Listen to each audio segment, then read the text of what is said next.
Давайте поговорим про курение. Про курение и зубы, и слизистые. В чем заключается основной вред от курения? Плохо с легкими, плохо с бронхами, бронхиты курильщиков, кашель, неприятный запах изо рта. Почему на пачках сигарет печатают такие страшные зубы и такую страшную слизистую? При курении, более 5 сигарет в день в особенности, происходит выделение таких сигнальных молекул, их называют сигнальными молекулами воспаления, от которых происходит хронический процесс воспаления в полости рта. Растворяется кость, воспаляется десна, и даже здоровые зубы у курильщика со стажем могут просто взять и выпасть, потому что кость растворилась.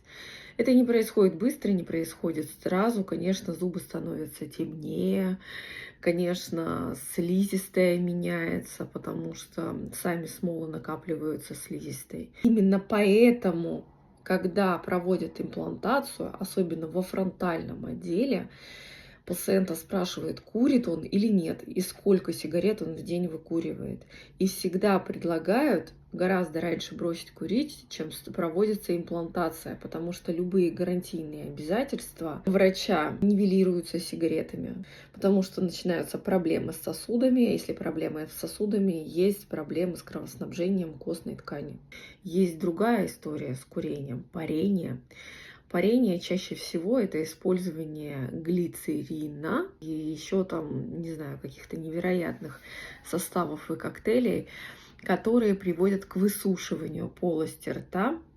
Почему слизистая? Ей приходится постоянно что-то придумывать, чтобы увлажняться, и она быстрее травмируется и хуже заживает.